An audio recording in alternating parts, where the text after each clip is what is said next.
What if you could wake up tomorrow morning not just alive, but truly alive, with a fire in your soul, a clear mind, and a heart unshaken by the chaos of the world? Imagine a life where every moment has purpose, where stress and distraction melt away, and you navigate life's ups and downs with the calm strength of an ancient warrior. Sounds like a dream, right? It's not. Welcome to Daily Stoic Habits, where we'll explore the Stoic secret to stop wasting time and live fully, a guide to unlocking a life of meaning, resilience, and joy, inspired by the timeless wisdom of Stoicism. Today, we'll embark on a journey that could change the way you see the world and the way you live in it. Picture this. You're rushing through your day, emails are piling up, notifications are blaring, maybe a difficult coworker or family argument is weighing on your mind. You're busy, but are you fulfilled? Most of us are caught up in the hustle, chasing goals, avoiding drama, or just trying to keep our heads above water.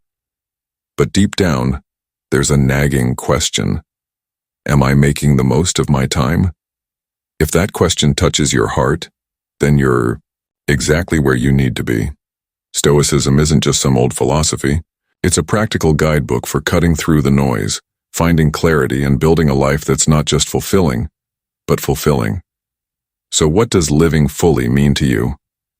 Maybe it's feeling in control when life throws balls, or finding joy in simple moments, a quiet morning, a laugh with a friend, or a job well done.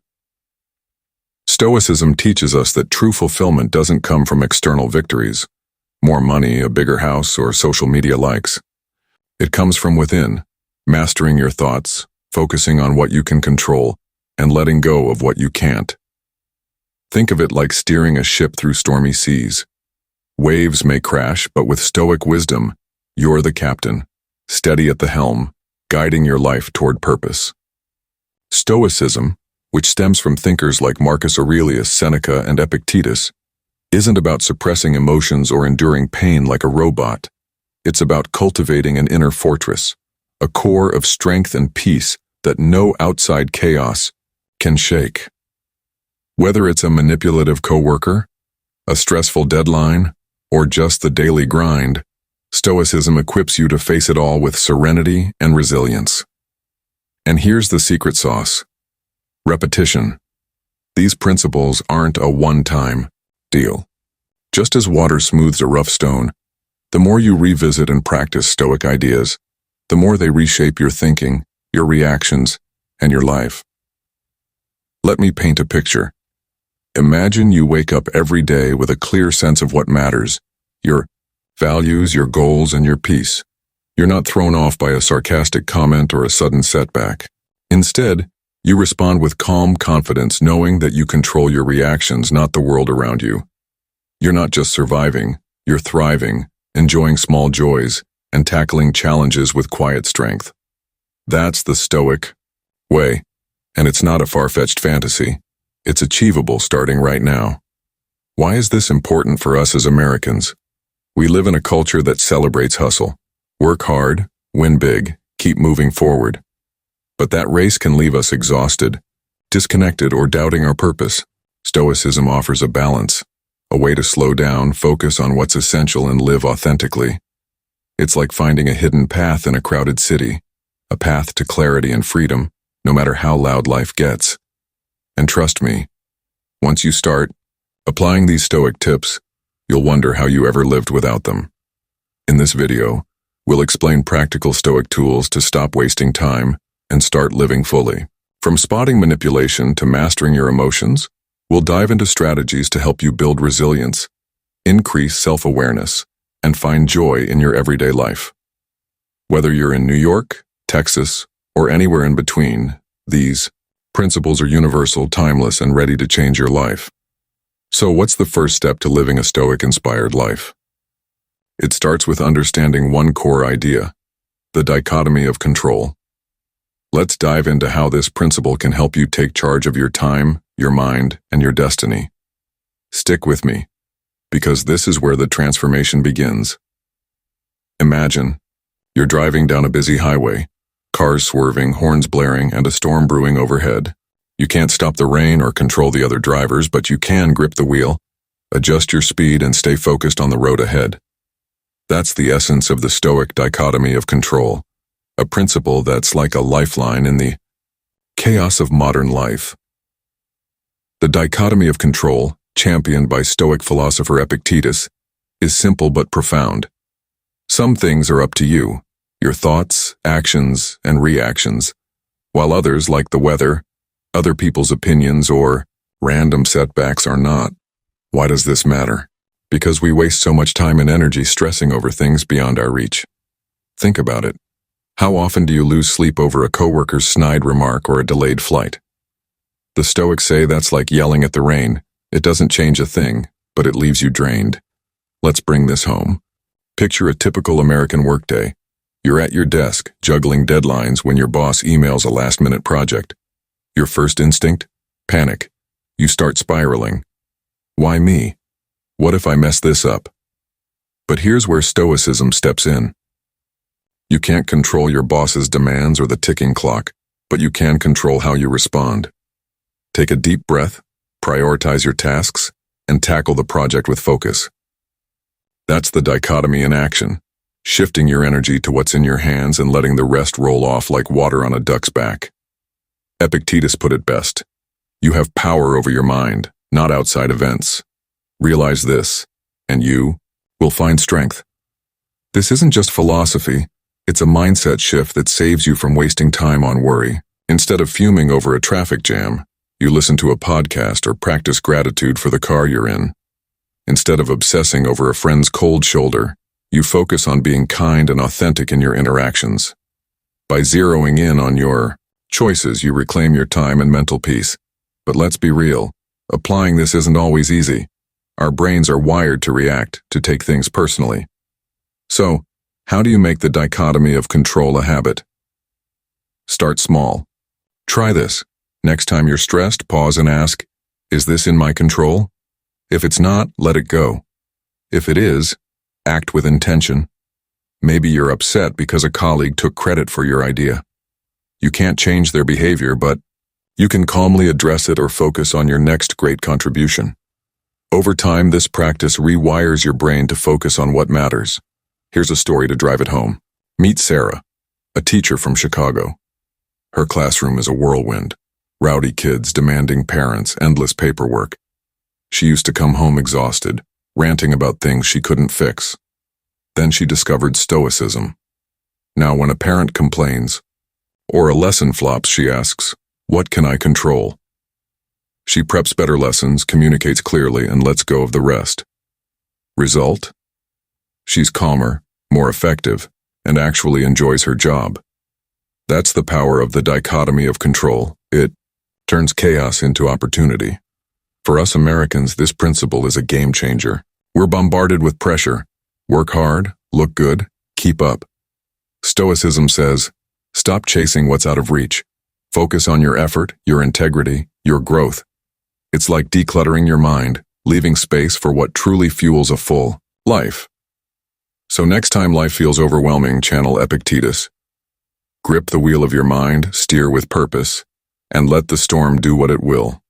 Let's move to our next Stoic secret, where we'll tackle a sneaky obstacle to living fully. Triangulation.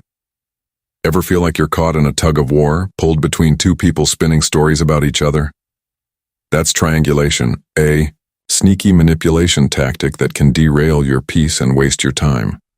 Today we're unpacking how Stoicism, with its razor-sharp wisdom, helps you spot triangulation, stay grounded, and keep your inner calm intact.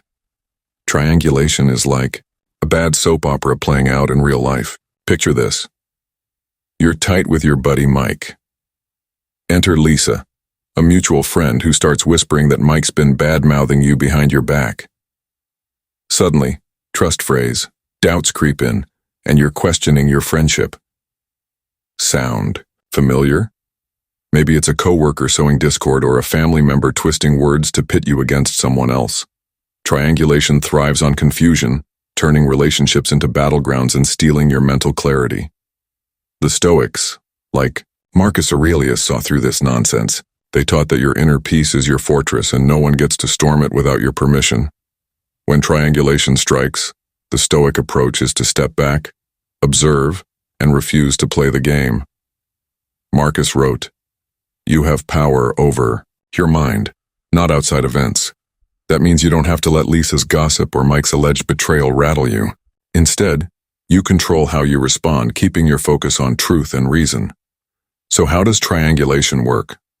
It's a three-player game: the manipulator, the target, you, and the third party, the person they're dragging into the drama. The manipulator's goal? To create chaos, control the narrative, or dodge accountability.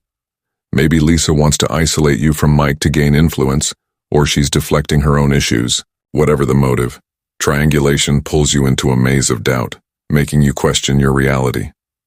The result? Wasted time, strained relationships, and a bruised sense of self. Let's make it real. Imagine you're at a family barbecue in Texas.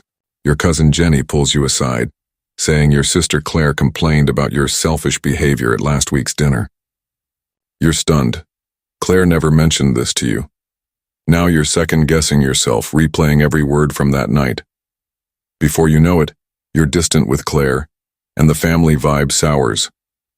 That's triangulation at work, and it's a time thief, dragging you into drama that might not even be real. Stoicism hands you a shield against this. First, pause and assess. Is Jenny's story true, or is it a distortion? Don't react emotionally. Check the facts. The Stoics valued direct communication, so go straight to Claire. Say, "Hey, Jenny mentioned you were upset about dinner. Can we talk?" This cuts through the fog, bringing truth to light. Often, you'll find the manipulator exaggerated or flat out lied. By addressing it calmly, you dismantle the triangle without fueling the fire. Another Stoic tactic: strengthen your sense of self. Triangulation works because it preys on insecurity. If you trust your character and values, you're less likely to be swayed by gossip. Marcus Aurelius advised, "Look within. Let neither the peculiar quality of anything nor its value escape you. Know who you are, kind, honest, fair, and let that guide you. If Jenny's story doesn't align with your truth, dismiss it. Your peace isn't worth sacrificing for someone else's game." Here's a pro tip: set boundaries. If someone's repeatedly triangulating, limit their access to your trust. You can't stop Jenny from gossiping, but you can choose how much weight her words carry. Be polite but firm. "I'd rather talk directly with Claire about this." This signals you're not a pawn in their drama, preserving your time and energy for what matters. Real relationships, real growth.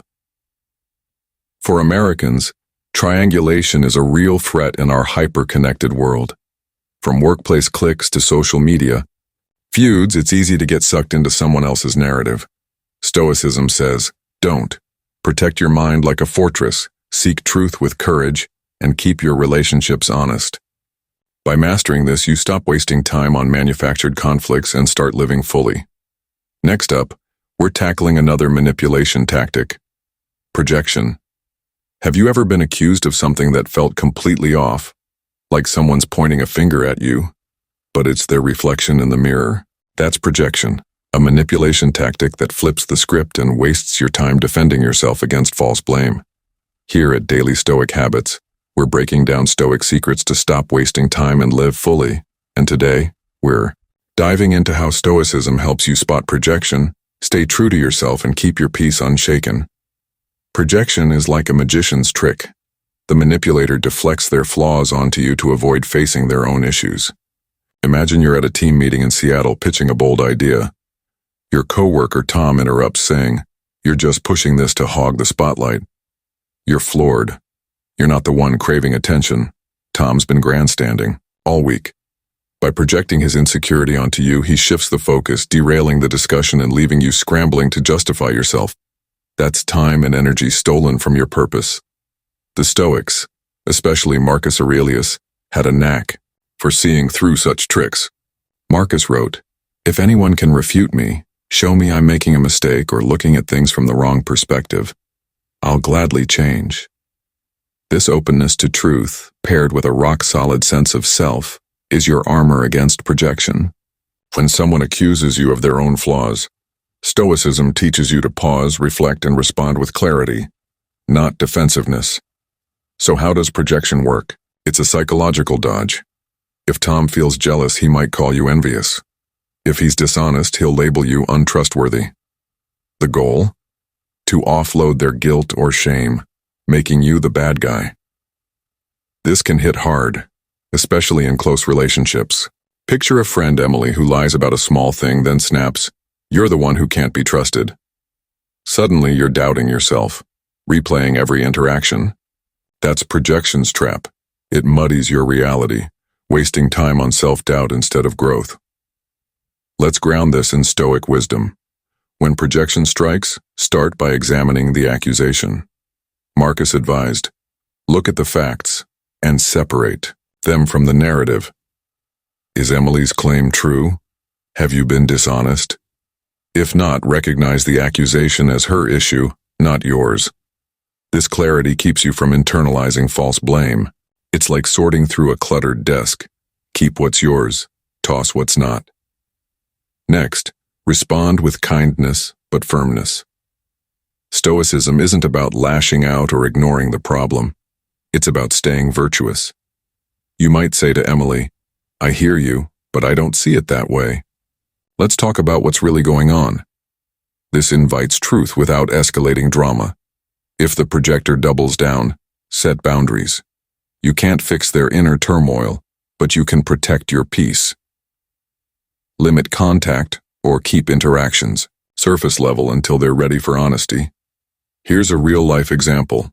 Jake, a mechanic from Ohio, had a boss who constantly accused him of slacking, despite Jake's stellar work. At first, Jake took it personally, working overtime to prove himself. Then he embraced Stoicism. He realized his boss was projecting his own stress and insecurity. Jake stayed calm, documented his work, and politely addressed the accusations. When the pattern continued, he set a boundary. "I'm committed to my job, but I need constructive feedback." His boss backed off, and Jake saved his energy for what mattered, his craft and his family. For Americans, projection is a sneaky time waster in our high-stakes culture. From workplace blame games to family feuds, it's easy to get caught defending your character. Stoicism says, don't play that game. Know your truth, respond with reason, and let your actions speak. Seneca nailed it. Your character will prove you right in the end. By deflecting projection, you free up time to live authentically, building a life of purpose and joy. We're just getting started. Next, we'll explore how to handle time pressure, a manipulation tactic that rushes you into bad decisions. Ever feel like you're racing against a ticking clock, pressured to make snap decisions that don't feel right? That's time pressure, a manipulation tactic that hijacks your clarity and wastes your time on rushed choices. Today, we're diving into how Stoicism helps you slow down, reclaim your power, and make decisions that align with your values, no matter how loud the clock ticks.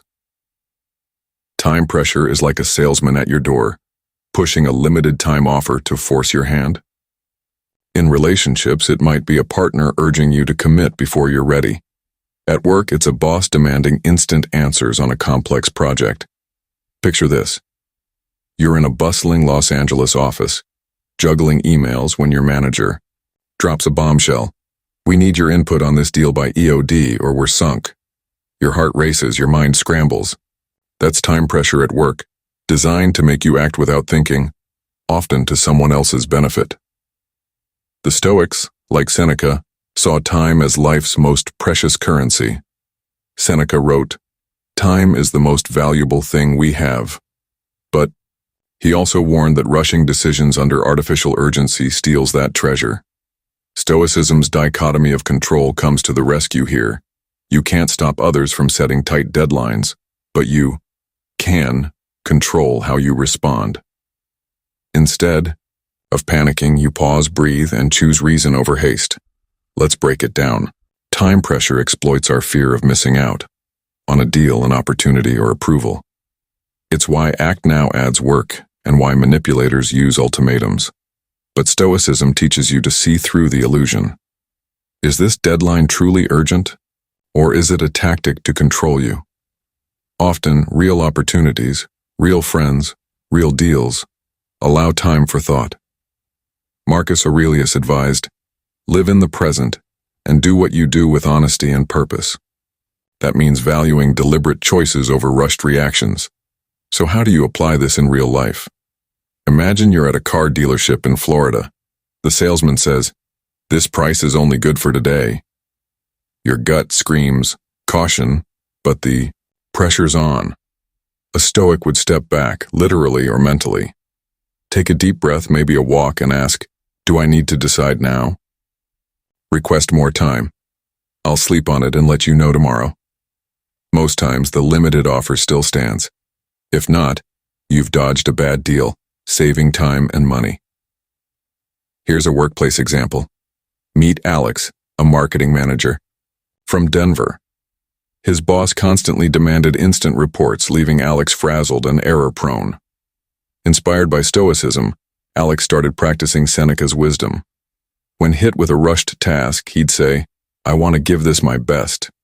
Can we set a realistic timeline? He'd outline priorities calmly, showing competence without caving to pressure. Over time, his boss respected his approach, and Alex's work and peace improved.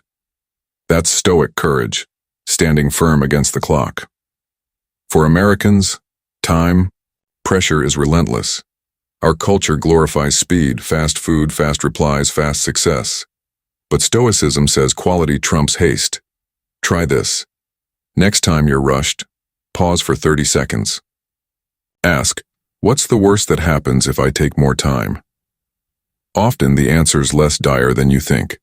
Then, focus on what aligns with your values: honesty, clarity, excellence. This not only saves you from bad decisions, but also builds confidence in your judgment. Another Stoic tool? Premeditation. Picture potential pressure scenarios, like a demanding client or a pushy friend, and plan your response. If you know your coworker loves last-minute requests, rehearse saying, I'll review this and get back to you tomorrow. Preparation turns panic into poise, freeing you to live fully in the moment. By mastering time pressure, you stop wasting time on reactive choices and start investing in deliberate ones. Seneca's words ring true. Real chances give you space to think. So, stand tall, slow down, and choose wisely. Next, we're tackling a deeper manipulation: emotional blackmail. What if someone held your emotions hostage, demanding you sacrifice your values to prove your love or loyalty? That's emotional blackmail, a manipulation tactic that weaponizes your feelings and wastes your time on guilt-driven choices. Today, we're exploring how Stoicism empowers you to break free from emotional blackmail, protect your inner peace, and live true to yourself. Emotional blackmail is like a trap wrapped in a guilt trip. It preys on your deepest instincts, your desire to be seen as kind, caring, or good. Picture this. You're in a cozy New York apartment, talking with your partner Sam. They say, if you really loved me, you'd skip your friend's wedding to stay with me this weekend. Your stomach twists. You want to support Sam, but giving in feels wrong, like betraying your own boundaries. That's emotional blackmail, a demand that pits your emotions against your integrity. The Stoics, like Marcus Aurelius, knew that true. Freedom comes from living in harmony with your nature, your values, not someone else's agenda. Marcus wrote, live in harmony with nature, which means being true to your own character. Emotional blackmail tries to pull you off that path using guilt, fear, or shame to control you. But Stoicism hands you the tools to stand firm, choosing virtue over manipulation. Let's unpack how it works. Emotional blackmail often comes in 4 flavors. Guilt, you're selfish if you don't help. Fear, I'll leave if you don't comply. Obligation, you owe me. Or shame. What kind of friend are you? The manipulator's goal is to make you feel trapped, as if your only way out is to give in. This steals your time and peace, forcing you to prioritize their needs over your own. In relationships, it might be a friend who guilts you into constant favors. At work, it's a colleague who shames you for not covering their shift. Here's a real-world scenario. Meet Lisa, a nurse from Atlanta. Her sister Tara often demanded Lisa drop everything to help with personal crises, saying, "You're the only one I can count on, don't let me down." Lisa felt obligated, even when it meant missing family time or rest. Exhausted, she turned to Stoicism. She realized Tara's demands were emotional blackmail, not love. Lisa started setting boundaries, saying, "I care about you, but I need to balance my responsibilities. Let's find another solution." Tara resisted at first, but Lisa's calm resolve held firm, preserving her time and well-being. So how do you combat emotional blackmail? Start with self-awareness. Recognize the tactic for what it is, a manipulation, not a reflection of your worth. Epictetus said, "We are not responsible for the mental baggage others try to put on us." When Sam demands you skip the wedding, ask, is this request fair, or is it about control? This clarity keeps you grounded. Next, respond with compassion but strength. Stoicism values kindness, so don't lash out. Instead, acknowledge their feelings while holding your ground. To Sam, you might say, "I understand you're feeling lonely, but I've committed to this wedding. Let's plan a special day together, soon." This shows care without sacrificing your boundaries. If they push harder, stay firm. "I love you, but I can't change my plans." Consistency signals you're not swayed by guilt. Another key? Protect your emotional space. Stoicism teaches self-compassion. Be kind to yourself when you feel torn. It's okay to feel upset or confused, but don't act on those emotions. Journal, meditate, or talk to a trusted friend to process the pressure.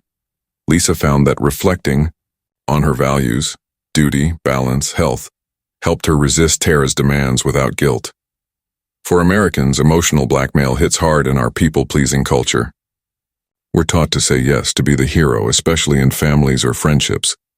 But Stoicism says, your first duty is to your integrity.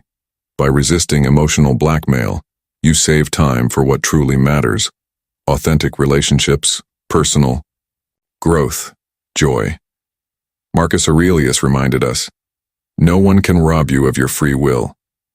Hold that truth close and let it guide you to a life unburdened by manipulation. We're not done yet. Next, we'll tackle intentional silence, a chilling tactic that uses quiet to control. Ever been in a conversation where the other person just stops? No words, no eye contact, just a heavy silence that makes you feel invisible? That's intentional silence, a manipulation tactic that weaponizes quiet to control you and waste your time questioning your worth. Today, we're diving into how Stoicism helps you face this chilling strategy, stay grounded, and reclaim your peace. Intentional silence is like a cold wind blowing through a warm room.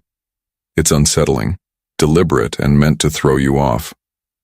Picture this. You're at a coffee shop in Chicago, catching up with a friend, Jake. Mid-conversation, he shuts down, staring at his phone, ignoring your questions. The silence screams disapproval, leaving you wondering, what did I do wrong? Maybe it's a coworker who stops responding after a disagreement, or a family member who uses the silent treatment to punish you. This tactic preys on our need for connection, making you chase validation and waste time in self-doubt. The Stoics, like Seneca, saw through this manipulation. Seneca taught that our worth isn't tied to others' approval, but to our own virtue and reason. He wrote, "Endure hardships with patience, and let your actions speak for themselves." When someone uses silence to control you, Stoicism reminds you that their behavior reflects their struggle, not your value. Your job? Stay calm, focus on your integrity, and refuse to let their silence dictate your peace. So how does intentional silence work? It's a power play. By withholding communication, the manipulator creates anxiety, forcing you to fill the void, apologizing, over-explaining, or bending to their will. It's effective because we're wired for connection. Silence feels like rejection. But Stoicism flips the script. Marcus Aurelius said, "Look inward and find peace in your own decisions." Your self-worth doesn't hinge on Jake's response. It comes from living true to your principles. Let's make it real. Imagine you're at a family dinner in Texas. Your Uncle Tom disagrees with your opinion on a hot-button issue. Instead of debating, he goes silent, ignoring you for the rest of the night. The tension is palpable. You feel small, tempted to backtrack just to ease the awkwardness. That's the trap.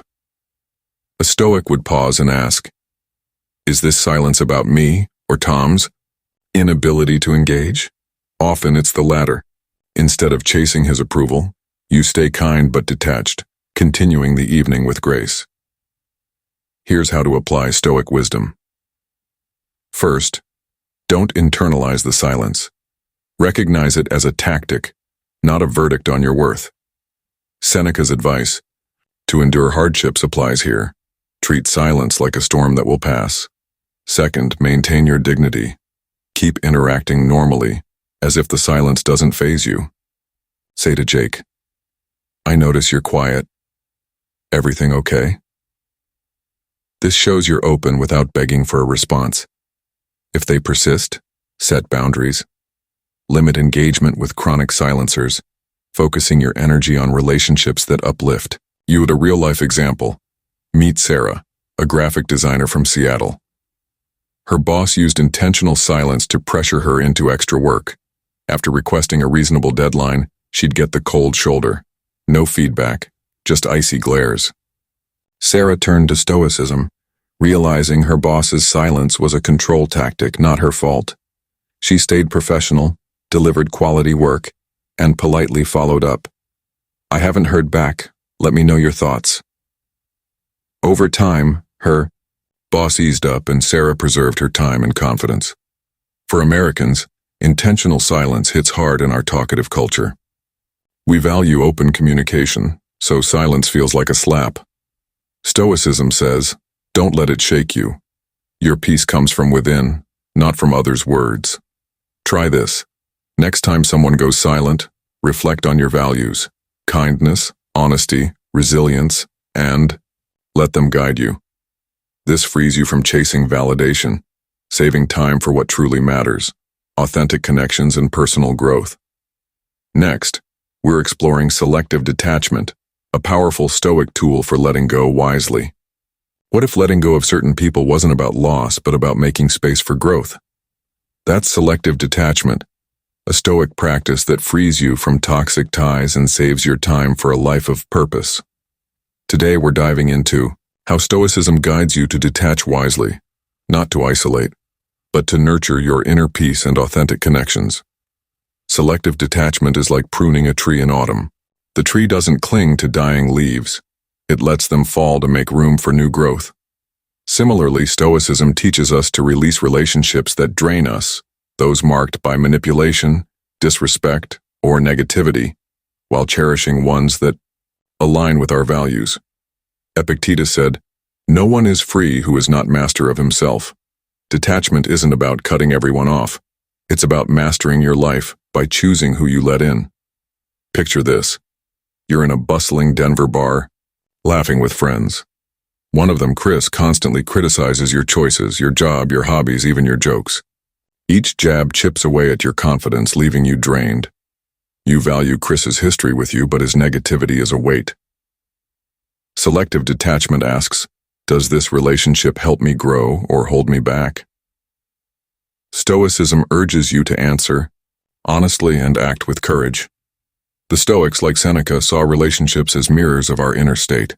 Seneca wrote, join those who lift your spirit and welcome those you can inspire. If Chris's presence dims your light, it's time to step back. This isn't cold, it's self-respect. Detachment doesn't mean ghosting or burning bridges. It's a deliberate choice to prioritize your well-being, freeing time for people who share your values of honesty, respect, and growth. So how do you practice selective detachment? Start with reflection. Assess your relationships like a gardener checking plants. Ask, does this person respect me? Do they support my growth? Signs of toxicity, constant criticism, manipulation, or emotional drain are red flags. For Chris, his negativity signals a mismatch. Next, set boundaries. You might limit time with him. I'm swamped lately, but let's catch up next month. This creates space without confrontation.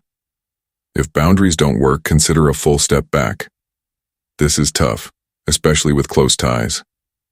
Let's say it's a family member, like your cousin Emma, who belittles your dreams. A Stoic approach is kind but firm. You might say, I value our bond, but I need to focus on my goals. Let's keep things positive.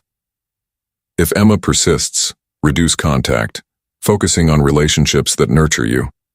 This saves time for what fuels a full life: passions, loved ones, self-discovery. Here's a real-life example. Meet Tom, a teacher from Boston. His old friend Mike was fun but toxic, always dragging Tom into drama or mocking his ambitions. Tom felt loyal but exhausted. Inspired by Stoicism, he reflected on Epictetus's words. You are the average of the 5 people you spend the most time with. Tom realized Mike was pulling him down. He gradually detached, politely declining, invites and focusing on supportive friends. The result? More time for teaching, hobbies, and peace. Tom didn't lose. He gained freedom. For Americans, selective detachment is vital in our hypersocial world. We're taught to keep everyone close, even at our expense. Stoicism says, choose quality over quantity. Your time is finite, spend it with those who lift you up. Try this. List 5 people you spend the most time with. Do they align with your values? If not, start pruning. Gently, wisely, like a Stoic gardener. Detachment isn't about loneliness. It's about creating space for growth, like a tree shedding leaves for spring. Marcus Aurelius reminded us, you have power over your mind, not outside events. By letting go of toxic ties, you reclaim that power, building a life of purpose and joy. We've got one more principle to explore: handling false praise. Ever been showered with compliments that feel a little too good to be true? That's false praise. A sneaky manipulation tactic that strokes your ego to sway your decisions, pulling you off course and wasting your time on others' agendas. Today, we're diving into how Stoicism helps you spot flattery's trap, stay grounded in your values, and live authentically, free from the lure of empty words. False praise is like a shiny lure dangled by a fisherman. It's bait designed to hook you. Picture this. You're at a networking event in Miami pitching your startup idea. A potential partner, Lisa, gushes, "You're a total genius. This is the most brilliant plan I've ever heard." Your chest puffs up, but then she adds, "Let's sign a deal tonight. I'll handle the terms." Something feels off. That's false praise at work, flattering you to lower your guard and rush you into a choice that might not serve you. It's a time thief, diverting your energy from critical thinking to chasing approval. The Stoics, like Epictetus, saw through this charade. Epictetus taught that true worth comes from living virtuously, not from others' opinions. He said, distinguish between what is truly good, like virtue, and what only seems good, like praise. False praise plays on our human need for validation, but Stoicism reminds you that your value isn't in Lisa's words. It's in your actions, your integrity, your purpose. By anchoring yourself in reason, you avoid wasting time on flattery's false promises. So, how does false praise work? It's a calculated move. The manipulator uses exaggerated compliments to make you feel seen and valued, softening you up for their agenda. Maybe Lisa wants a lopsided deal, or a coworker praises your leadership to dump extra work on you. The goal? To cloud your judgment, making you act against your interests. In American culture, where we're taught to be likable and agreeable, this tactic hits hard. A few kind words, and we're tempted to say yes, even when our gut screams, no. Let's ground this in a real scenario. Imagine you're a chef in a bustling San Francisco restaurant. Your colleague, Mike, constantly praises your dishes. You're the star of this kitchen. It feels great until he asks you to cover his shifts, saying, only you can handle it. You realize he's been buttering you up to offload his responsibilities. That's false praise, stealing your time and energy for his gain. Without Stoic wisdom, you might keep saying yes, burning out in the process. Stoicism offers a shield. First, question the praise. Marcus Aurelius advised, Disregard the views of others, whether positive or negative, and focus on reason. When Mike gushes, ask, why is he saying this? What does he want? If the praise feels tied to a request, it's likely a tactic. Second, stay balanced. Enjoy compliments, but don't let them sway your decisions. Respond neutrally. Thanks, Mike, I appreciate that. I'll check my schedule for those shifts. This keeps you in control, preserving your time for what aligns with your goals. Another key, know your worth. Stoicism teaches self-awareness. Your value lies in your character, not external validation. Epictetus said, your worth comes from what you do, not what others say. If you're confident in your skills as a chef, Mike's flattery won't tempt you into overextending yourself. Reflect on your values, excellence, balance, fairness, and let them guide you. This clarity cuts through the fog of false praise, saving you from manipulation. Here's a real-life example. Meet Jenna, a real estate agent from Phoenix. Her client, Tom, lavished her with praise. You're the best agent I've ever met. But every compliment came with a demand. Lower fees, rushed showings, unrealistic deadlines. Jenna, inspired by Stoicism, started questioning Tom's motives. She responded politely but firmly. I'm flattered, but my rates reflect my expertise. Let's find a plan that works for both of us. By staying grounded, Jenna avoided being swayed, saving time for clients who respected her work. For Americans, false praise is a constant hurdle in our success-driven world. From workplace politics to social media likes, we're bombarded with flattery that can derail our focus. Stoicism says don't fall for it. Test praise against your values, respond with reason, and keep your eyes on what matters, living a life of purpose, not applause. Try this. Next time someone overpraises you, pause and ask, what's their angle? Then, redirect your energy to actions that reflect your true self. By mastering false praise, you stop wasting time on ego-driven traps and start investing in authentic growth. Marcus Aurelius nailed it.